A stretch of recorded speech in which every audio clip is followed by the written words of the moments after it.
No time to lose. We are live this morning, and the Trek Geeks are back. I'm very much looking forward to this. Together for only the third time on Trekzone, these two fine gentlemen have been constant companions on my podcasting journey, and today we're diving into all the latest Star Trek news. This is a Trekzone conversation. Gentlemen, let's bring you straight in. Thank you very much for beaming in our last but by no means least guests on today's 20th anniversary live stream. Good morning. 20 years. Congratulations, man. That is a fantastic achievement. 20 years, it's amazing because I think you started when you were probably 60 and now that means you're 80 and you're looking damn good. Getting old. I tell you what, whoever designed this set without a seat should be shot. 3 hours on my feet. This is ridiculous. Bill, Dan, I really appreciate your time, guys. I know that we've been trying for a few months to get together and have a chat. Yes. I'm still a little disappointed that in 2019 when we met in Vegas, I was only doing audio back then because that was a hoot. Well, it was a great time. We don't have faces for television, so yeah. I think that was a good thing, and now here we are. So I don't know. We apologize to everybody who hasn't had coffee yet. To see these faces first thing, just know that we empathize. We really do. Faces your mother loves, I believe, and your partners. Allegedly. Well, guys, let's get started because we're going to be talking about the latest Star Trek news. And, you know, you can't have guests on a stream like Doug Drexler or Larry Nemechek without diving into Star Trek news. But that's kind of what we're here for. I think the hot button issue at the moment, as Larry especially has been talking about, has been Prodigy, completely yanked from Paramount Plus. Bill, let's start with you. What was your first reaction when the news broke? I was kind of dumbfounded, because this is something that Paramount owns. They own Nickelodeon, they own Paramount Plus. It's not like, it's a licensing thing necessarily. They took a show that's been really popular with a younger audience of Trekkies, and they got rid of it simply due to a tax technicality. The worst part is you can't watch it anywhere right now, especially the remaining, the back 10 episodes of the season, because they haven't been released on DVD or Blu-ray yet. So people can see the first 10, and the next 10 allegedly don't come out till September. Which is just ridiculous, really. It really is. Yeah. I don't understand that. Yeah. It's a boneheaded move by Paramount. I understand that, they could have, they need to restructure things. And that's totally fine. Move it to Pluto TV. They own that too. Move it to anywhere else. Or make sure there's some kind of plan in place before, you sort of jettison the content. It doesn't give fans a whole lot of confidence in Star Trek right now as Paramount's producing it, because we've already said goodbye to 3 series in recent weeks. Star Trek Picard, they announced the cancellation of Star Trek Discovery, and now they've yanked Prodigy. So really we're left with Lower Decks, which is coming into its 4th season, I think, this August. Yep. And then Star Trek Strange New Worlds. And I have no confidence that Lower Decks will be around next year. I want it to be, but at this rate, based on what Paramount's doing, I think all bets are off. Yeah, absolutely. Dan, your thoughts on the cancellation here? Yeah, Bill was kind in his word and description being dumbfounded. I was downright disgusted. I have to agree 100% with something that Will Wheaton posted in the days after Prodigy was canceled, and that this is capitalism at its worst, in that it is nothing more than greed. The executives in whatever department decided to make this move for the tax break that Bill was talking about, and it all comes down to the mighty dollar. And when something like that happens, how can you say that you love the fans of the shows that you put out? We love the shows. Prodigy was fantastic, Emmy nominated, fantastic cast, bringing new generations of Star Trek fans into the fold, and they pull the plug on it at a moment's notice and completely surprise everybody, from fans to the Hageman brothers. It's horrendous. I'm really pretty pissed off about it. I hope that it finds a home. because not only do the fans deserve it, the people that have put in their blood, sweat, and tears in creating a fantastic show deserve it as well. And the whole thing with Prodigy for me was that we went forward. We started with these kids in the Delta Quadrant in a mine, a complete departure from everything that had been. And then we get into this back half that has been released to some parts of the world, and it is coming in September, which is a ridiculous amount of time, but I guess you've got to press the DVDs. But we get into this back 10 where we've got Voyager, what happens after Voyager, and we've got Janeway Chakotay's there as well, and he's actually there, and we're getting all of these people. It's not just Next Gen that's getting all this love. For me, I said it as well on Trekzone on a podcast or three, that it really became what the Clone Wars was to Star Wars fans. We just got this fleshing out in Right. supposedly a kid's show. We got this fleshing out of adult Trek, which was just incredible. One of And the I think things that- that Bill said, I'm sorry, Bill, go ahead. I think that was its greatest potential, honestly, was to be Star Trek's Clone Wars and Rebels sort of combined. And now the opportunity's lost. We can only hope that it gets picked up by some service wanting to, pay the licensing to do it. I'm secretly hoping that Amazon wants to put it on Prime. I know Jeff Bezos doesn't run Amazon anymore, but he is a Star Trek fan and was in Star Trek Beyond, simply just because he's Jeff Bezos. So, I mean, hope springs eternal, but I want to see season 2, and I think that the fans of Prodigy do too. It's a definite shame. Yeah, it absolutely is. And it really is hard to be supportive of Paramount and all of Star Trek, especially with social media these days and the access that these naysayers have and the platforms that they're on and what they're spouging and we're here trying to be supportive of the product.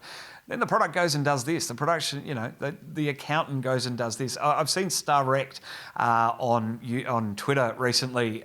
He's the guy that does the parody songs of Star Trek, and he's just absolutely lambasting Paramount and just calling for the return and calling for almost a boycott of stuff, because there's no reason to this, and there's no, aside from this tax break, the money, there's barely any money involved in this. When you look at something like Discovery at $8 million an episode, you're not looking at that sort of figure for Prodigy. And not only that, but pulling everything off and then completely ignoring it, stripping it from your bio on social media while you still try and espouse to be the home of Star Trek and all this sort of stuff. It just makes it really difficult for us as podcasters to be supportive in this moment. I'm not really sure what's going on over at Paramount and CBS, and I don't want to cause a bad relationship. We love the stuff that they've done for Star Trek over the years. I just don't know who's controlling what over there. Their media department, after this happened and they pulled the plug on Prodigy, a couple of days later, season 4 of Enterprise disappears off of Paramount Plus for a certain amount of time. Right. And then when it comes back, there's a couple episodes from season 3 missing. I mean, I just don't get it. We are some of the most hardcore fans of any genre out there, and to treat the fan base like this is really quite insulting. And it's not going to be me, but I can guarantee you they're going to lose fans over what's been going on simply because they don't seem to care about what we love so much, and it's very disheartening. Yeah, I agree with that. We said recently on Trek Geeks, for the last several years, we said we are in the best time to be a Star Trek fan. And Dan and I are both at a point now where we think that time now has passed us by. We're out of the golden age of Star Trek. They're starting to contract the franchise a little bit. And it's troubling because, we could be in those fallow times again where there's nothing new. Who knows if Strange New Worlds will get anything beyond 3 seasons at this point. I can only hope, because I want it to run for a very long time. But for streaming, the odds just don't hold there. Yeah, they don't. And it is such a fickle market as well. And as I was saying to Larry just before, it almost seems like we still have these remnants of the remarriage of Paramount and CBS, and we've got some legacy things that are happening, and maybe what was kind of agreed on and potentially a gentleman's agreement before is now kind of been torn up, and But in the meantime, we're sitting in the background here just going, but you promised us all this Trek. We still haven't seen Star Trek every week of the year yet, which was promised when just after Discovery was premiered, and that was so close. And it was going to be this year as well. It's funny, Matthew, to me, it doesn't seem that it's just Star Trek where we're seeing this. I understand if they need to save money or something like that, great. Cut the shows that don't have the fans, that are way over budget, that just don't have that love that something like Star Trek does. I've heard horror stories about what's going on over with Yellowstone and complete disasters of having convention-like appearances and nobody from the show shows up and nobody knows how to answer the fans' questions. I don't know what's going on, but if you've got a company that's being, I can tell you, if I was running a company like that, I'd get kicked off. I'd get fired by the board. So I'm not really sure what's going on, and I hope they can get their act cleaned up because the people deserve it. Yeah, absolutely. Well, let's move on to our next hot button issue, the writer strike that is continuing. It's impacted Strange New Worlds Season 3. Any sort of potential for Star Trek Legacy is probably up in smoke right now as well. I mean, we're talking about taking Prodigy off the platform as well. I think it's highly unlikely, if not at all, sub-zero percentage possibility for a new series to come along, let alone a live-action series as well. So, writer strike, hearing from Larry that potentially we've got actors walking off sets as well in coming weeks. Yeah, we sure do. And I'm not surprised, and I support it 100%. We've been very, Absolutely. Supportive of the writers. We definitely support the actors going out to support the writers. I wish the directors would do the same. But they, the producers and the studios need to hear the message. There needs to be pay equity. You can't expect people to write for next to nothing, and to have to worry about where the next gig is coming from, or to write under horrible conditions and make millions upon millions or maybe billions of dollars off a franchise and not reimburse the people who made the thing. And it's just you would think it would be elemental at this point. I mean, that's part of the reason why here in the States we have unions, is to make sure that people get paid fairly. But apparently Hollywood still hasn't gotten the message, and that's pretty disheartening. Dan, your thoughts? Yeah, I agree with Bill. Everybody on our network is 100% behind the writers. We believe in them. Now, look, the people who act on the shows that we see every weekend, we love so much, they have nothing unless the people with these unbelievable imaginations are putting these stories in their mind onto paper and have it developed into an episode. And they deserve the recognition. They deserve the pay. They deserve everything that they are fighting for right now. And I agree with Bill. I think it's fantastic that so many actors and a lot of Star Trek people that we love so much have been out there supporting all of these writers. But I, for one, would love to see the directors and even producers out there showing their support as well. Don't mind Ahsoka in the background as a car drives past the Trekzone garage. But that's okay. We are live. That's proof positive. And I just love seeing in the background there, I've got the control room staff just running around going, shush, shush. That's right. We'll bring her along later on. Look, it is, it's, and what's really interesting as well, and not as widely reported, or not reported really at all, but I do know I still have union contacts here in Australia from my time when I worked at Channel 10, which was bought out first by CBS in 2017. The remarriage happened, Paramount took over international television and kind of gave Channel 10 the Channel 5 in the UK vibe, which was not doing anything and not having any money, which is quite unfortunate. They are actually going through enterprise bargaining negotiations now as well. It's really interesting to see some updates from there where the Channel 10 network in Australia had the best redundancy packages in television. You actually got quite a lot of time. I was a party to that when I was made redundant in 2021. They actually want to strip all of that away. So for me working for 10 years, I got 10 years of pay, or not 10 years of pay, but I got an amount for each year of service that I had, plus all of my leave entitlements, which is the great thing about Australia. That was a very high bar that they'd set. They've stripped all of that out. We've got inflation at about 7% here in Australia. They want to do a 1.5% pay rise, which isn't matching inflation. So it's really interesting to have the writers have those negotiations with SAG and the Writers Guild, and hearing what's happening in the States. And it's clearly the same accounting department that is looking at all of this. It might be the international division, but there's only one accounting team, I would imagine, looking over the whole budget to know that that's what they're doing here as well. It's this whole constriction. I said it to Larry as well, or I said it to Doug, that we had this time where Netflix came along and we just gave all the content to Netflix. We'll just be the studio. Oh, hang on, you're getting a lot of user data there. We could use that to do a lot of good stuff, surreptitiously or whatever else. So we'll start our own streamer. And now we're back to this position where there's a whole bunch of streamers vying for attention. Paramount Plus want to go and yank Prodigy off the air. Why should I renew my subscription? I can find other ways of watching Star Trek. Not that we endorse them. No, definitely not. I mean, I'm lucky that I still have physical media for pretty much everything that's come out, because I can still watch it whenever I want to. And that's why we have always stressed on our show the importance of physical media.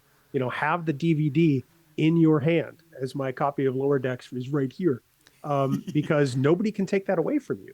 There's not a licensing agreement or a tax break or some other negotiation that's going to see that content evaporate from your home library. And I mean, the nice thing about Paramount is they do keep putting these streaming shows out on physical media, unlike, say, Disney, that has not done it with the new Star Wars entries since they started them. Yeah, absolutely. And something that I would probably have. I have all 6 movies in that nice steel-bound collection, the 4K remasters of Star Wars. It'd be great to continue that collection.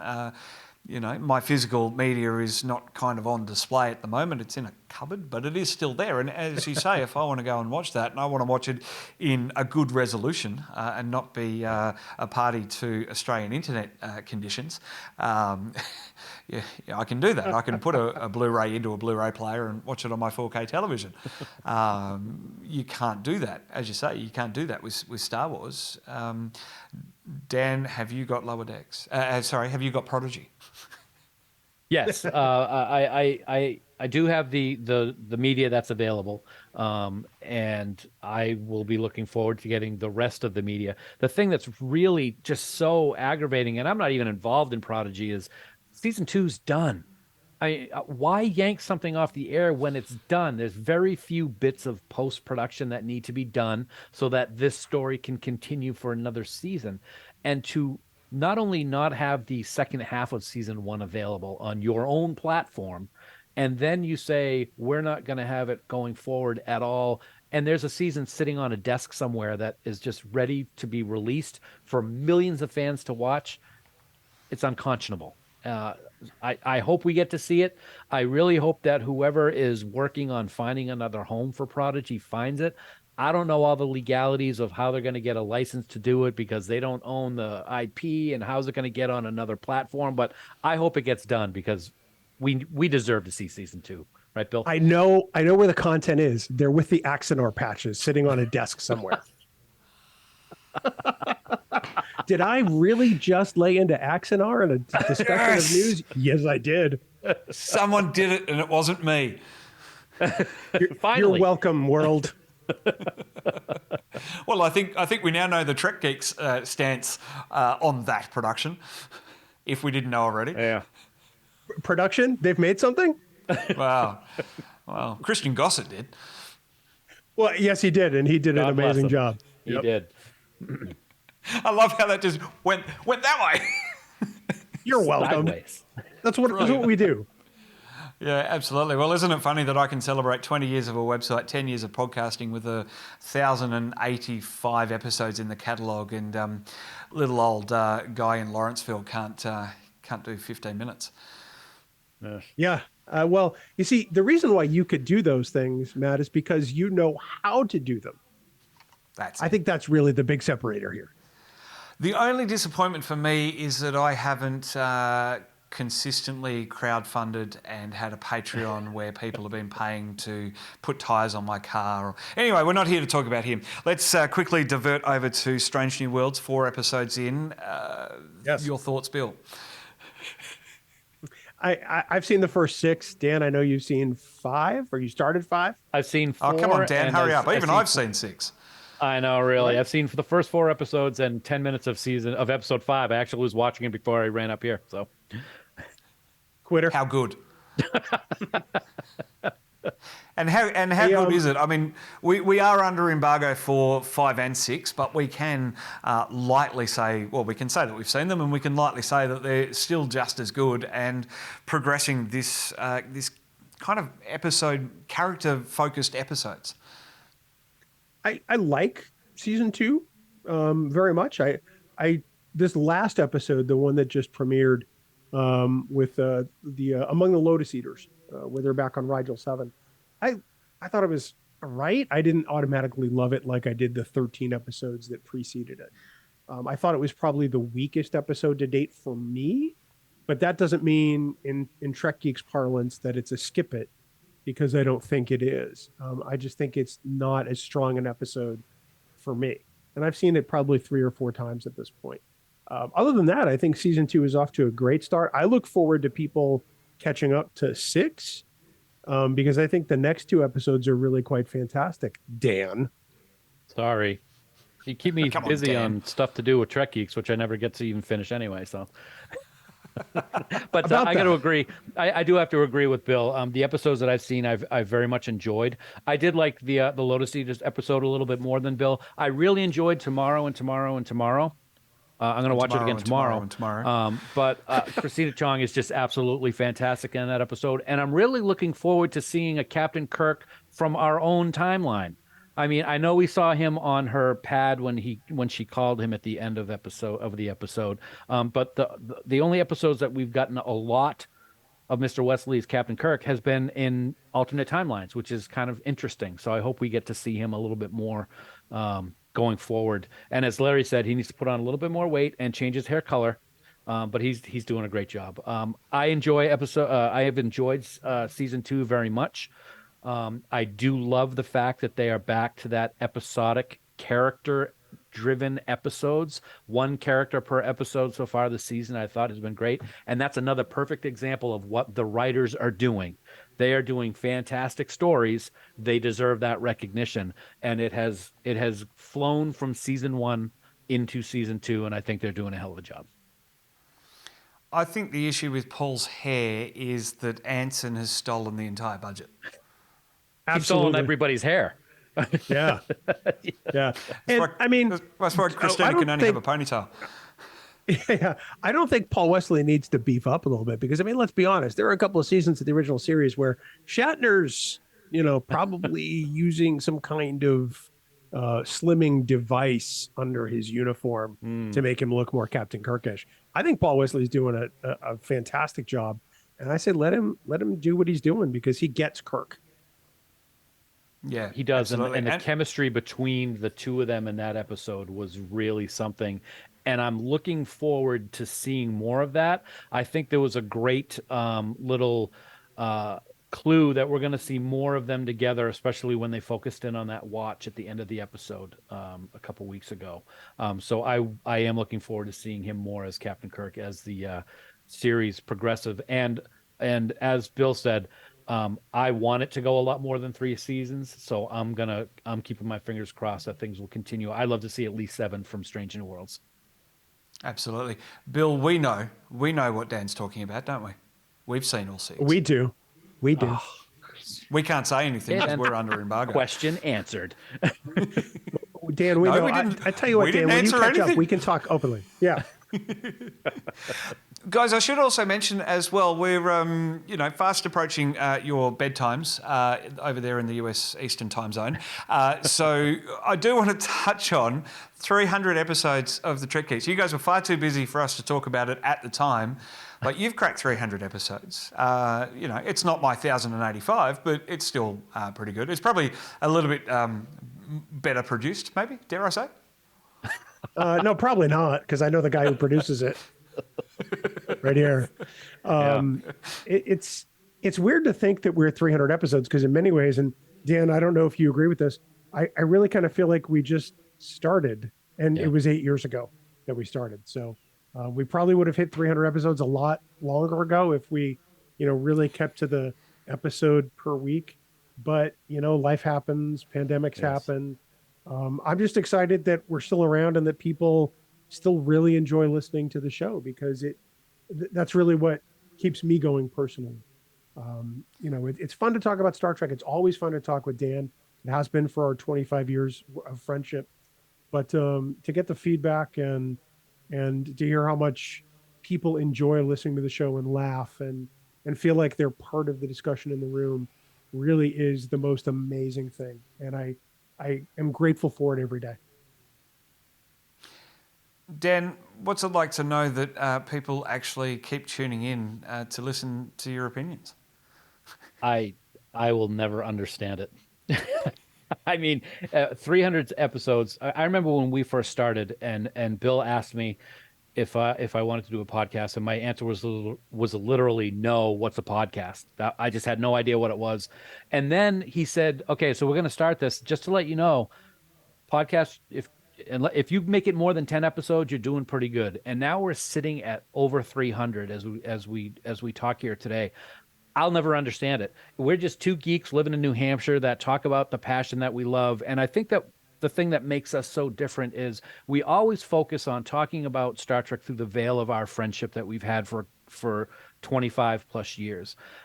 I like to think that's part of the reason why people still listen because, anybody can, if people listen to Bill by himself, they'd probably drive off a cliff and they probably would do worse if it was just listening to me. So maybe the both of us together is a special thing. I am grateful every single day for knowing that people look forward to listening to what we're going to talk about when we do record. And it is something that I will always appreciate and am very humbled every single day when we hear from our listeners of how much they're enjoying what we do. And might I add, Matt, congrats to you for your 20th year. I mean, that's a long time, my friend. I mean, and you've been doing it consistently and greatly. And, you've put together an amount of work and that you should be proud of and that people enjoy. So kudos to you, man. That's hard to do. We know just simply from an audio perspective that consistency is really difficult in podcasting, and you've taken it to a whole other level. So you should absolutely relish this accomplishment because you deserve it. Thank you, Bill. I appreciate that. The key is to not care about finessing. Just put it out. Put it out. I don't think we have to worry about that. Yeah. I will say that I'm still waiting for my invite onto the Trek Geeks, by the way. Wow, look at that. He waited till 27 minutes past the hour to hit us with that, Dan. You said 8:28. You win. There you go. Drinks are on Bill. Yeah. What? All right. Well, that's right. I said it. Well, I can't fly out to Star Trek fan film sets anymore because I kind of blew that bridge up over my shoulder earlier in the day. So I guess I'm coming to New Hampshire to buy you guys a pint of beer and we'll discuss topics relating to our geekdom. There's always Vegas. There's always Vegas. Yeah, but and I've been to Vegas. Now I want to go to New Hampshire. It's beautiful here. I'll tell you what, though, Matt, you are welcome anytime on the show. We'll get something together because I think talking for an hour with you will be fantastic. We're just here for a half an hour today for your viewers, and I think having you on the show will probably drum up membership just because there's only so much you can do with these two idiots. So. We'll have our vice president of guest relations get right on that as soon as he pulls his head out. Who is that again, by the way, Dan? Alec Peters? Yeah, no. I'll get my guest producer to organise and my PA to organise some time in the schedule. Yeah, Excellent. do that. Something along the lines. Gentlemen, I appreciate it. Congratulations on 300 episodes. Congratulations on sticking around. A quarter of a century of friendship as well. It really shows in the shows as well that it really is just two friends having a chat about Star Trek. Yep. And your appearances here on the channel as well, much appreciated. Looking forward to plenty more to come in months, years ahead. There you go. All the Always best great to you, to man. see you, man. Live long and Absolutely, prosper, guys. everyone. Awesome. Thank you very much. The Trek Geeks, ladies and gentlemen, that is where we're going to wrap up our Trekzone conversations for this celebrating 20 years of Trekzone live stream. Don't forget about membership. I've mentioned it a couple of times, but it does help when I put these shows out on their own to remind you of the membership. For less than a cup of coffee per month, you'll get early access and behind the scenes. For a little bit more, you can go behind the curtain of For Your Protection. It was going to be a Star Trek fan film. It's now morphed into being an independent sci-fi production. So be on the lookout for that. Details in the weeks ahead. I've got to get over all of the pre-production and planning for this one. So we'll get all of that out of the way and we'll get started on the next thing because there's always something else. Our social media feeds are active with the latest podcast highlights as well. I'll be putting all those together for all of these shows in the next week and a bit. So look out for all of that. We're on Threads now as well. That is that meta thing attached to Instagram. Apparently you can't delete it now without deleting Instagram. I don't know, something along there. We'll find something to do with Threads a little later on. You can find Trekzone Media on Twitter, Facebook, Instagram, and YouTube as well. Like, follow and subscribe. Stand by everyone in the control room because here we go for another look at what is coming up. This has all been another part of our celebrating 20 years of Trekzone live stream event. Stay right there. Talking Science is next.